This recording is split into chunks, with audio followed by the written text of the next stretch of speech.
En France, l'Institut national de recherche pour l'agriculture, l'alimentation et l'environnement, INRA, a souligné que les recherches sur les effets des champs électromagnétiques sur les animaux d'élevage, en particulier les bovins laitiers, sont encore insuffisantes.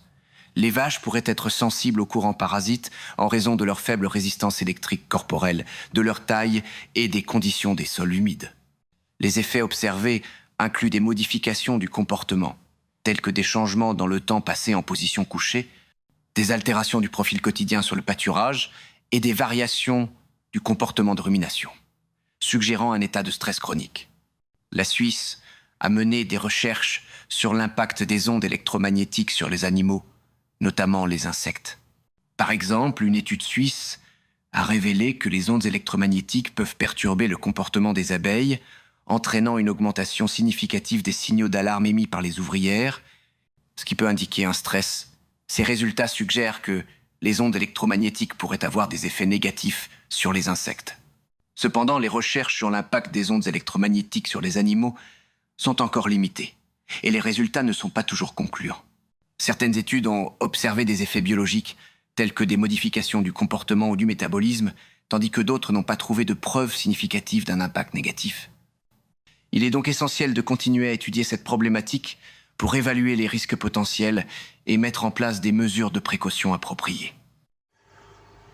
Donc bonjour à toutes et à tous, je m'appelle Luc Offray, je suis agriculteur dans les Côtes-d'Armor, sur une petite commune située entre Dinan et Lamballe.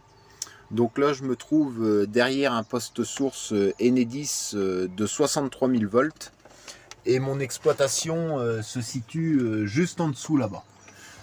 Donc si je fais cette vidéo, c'est concernant le scandale, un scandale majeur, c'est-à-dire le scandale des ondes électromagnétiques.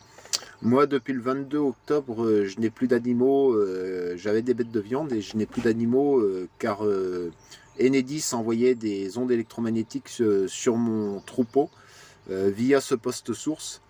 Donc ça se traduisait par des gains de poids par jour de 500 grammes dans le pire des cas, alors que par rapport à l'alimentation qu'ils avaient, ils auraient dû prendre 2 kg, 2 kg 2 par jour en moyenne.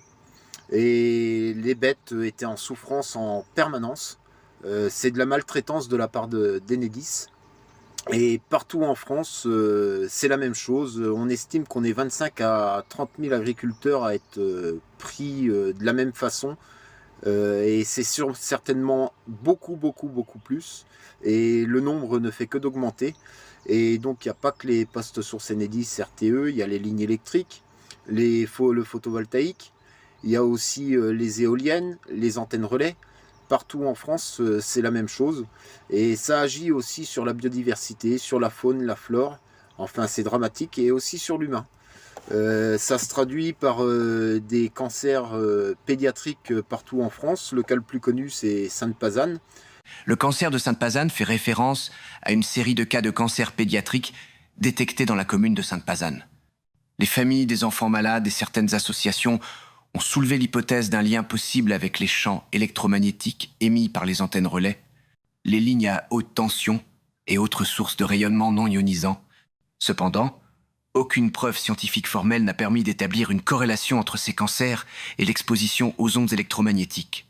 L'Agence régionale de santé, Agence nationale de sécurité sanitaire, ont mené des investigations, notamment des analyses environnementales, qualité de l'eau, pesticides, radioactivité, champs électromagnétiques, sans identifier de cause claire et unique.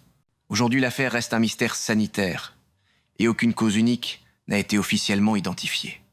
L'idée que les ondes électromagnétiques puissent jouer un rôle n'a pas été totalement écartée.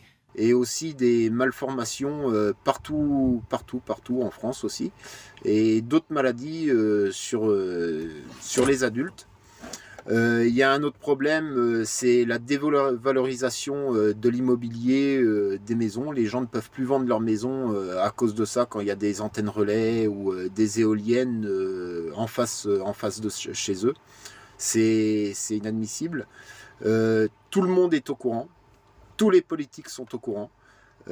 Tous les organismes agricoles sont au courant, la Chambre d'agriculture, FNSEA sont au courant depuis longtemps, mais ne font rien du tout.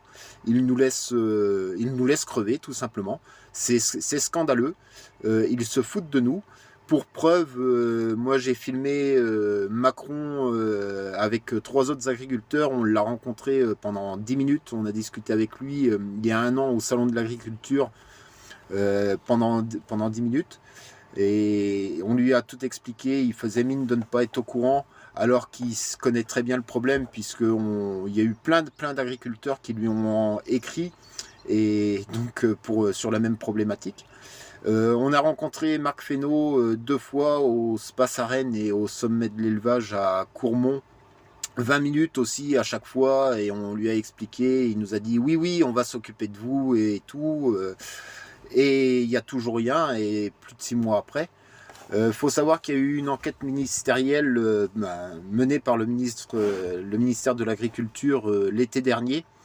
Cette enquête-là, nous n'avons toujours pas les résultats, alors que nous devions les avoir fin janvier. C'est-à-dire que sur 400 000 agriculteurs éleveurs en France, il n'y a que 100 000 qui ont reçu cette enquête. Elle a été très bien dissimulée parmi 10 autres newsletters par mail pour qu'il y ait le moins d'agriculteurs possible à la voir. C'est tellement scandaleux ce qui se passe. Et c'est-à-dire que sur les 100 000 agriculteurs qui ont reçu cette enquête, il n'y en a que 25 à 30 000 qui l'ont vue tellement elle était bien dissimulée. Et sur les 25 à 30 000 agriculteurs qui l'ont vue, il y en a 2000 qui ont répondu « Oui, nous aussi, nous avons des problèmes ». Donc 2000 sur 25 ou 30 000 qui l'ont vu, on peut tout de suite traduire ça par 2 sur 15, et sur 400 000, donc ça fait 50, 60, 70 000 agriculteurs aux alentours de ça qui sont concernés, plus ou moins fortement, mais petit à petit la situation se dégrade, comme ça a été le cas chez moi. Donc moi je lance un appel à tous les Français et toutes les Françaises et tous les agriculteurs pour lancer l'alerte, parce que c'est vraiment dramatique. C'est dramatique ce qui se passe. Ils sont en train de nous tuer. Et par rapport à ça, je lance l'appel aussi pour que tout le monde vienne remplir le questionnaire sur la page Facebook qu'on a créée avec un groupe de personnes. L'enquête, la page Facebook s'appelle Enquête ondes électromagnétiques agricoles. Donc je pense qu'il est urgent d'agir, parce que ils se foutent de nous, ils se moquent de nous. J'ai eu Adrien Jacquet, le vétérinaire du ministère de l'Agriculture, il y a 1 mois et demi, qui m'a dit comme ça, oui, l'enquête va sortir dans 1 mois. Ça fait 1 mois et demi de ça, elle n'est tout le temps pas sortie. Alors si elle sort un jour, elle sera très minimisée. Il y aura très peu de cas, parce qu'il m'a dit non, il y a très peu de cas, il n'y a pas de lien de causalité ni rien du tout. Quand on veut pas chercher, on ne trouve pas. Donc nous, on leur demande depuis longtemps de mener des investigations sur les exploitations, et partout où il y a des problèmes, ils ne font rien, ils ne mettent rien en place. Le GPSE, il y a le GPSE qui est une association et financée par les fauteurs de troubles, c'est-à-dire Enedis, les promoteurs éoliens, les installateurs d'antennes relais. Donc forcément, ils ne trouvent pas de problème, puisque c'est financé par ceux qui font des troubles sur les exploitations et partout. C'est dramatique ce qui se passe. Donc je vous remercie d'avoir écouté, et je tiens à ce que vous partagez au maximum, car c'est tellement scandaleux ce qui se passe. Et je ferai certainement d'autres vidéos sur le sujet. En tous les cas, je vous remercie de votre attention, et partagez un max. Je voulais juste rajouter quelque chose. J'ai fait avec d'autres agriculteurs depuis un certain temps pas mal d'interviews sur des médias indépendants sur internet, et je crois que ça va continuer, et j'espère, pour continuer de dénoncer le problème. Et je tiens à remercier Richard Boutry, Jim Leveilleur, et puis beaucoup d'autres médias indépendants qui ont relayé les informations et qui vont continuer de le faire, je l'espère. En tous les cas, merci à vous tous, et partagez un maximum. Merci, au revoir.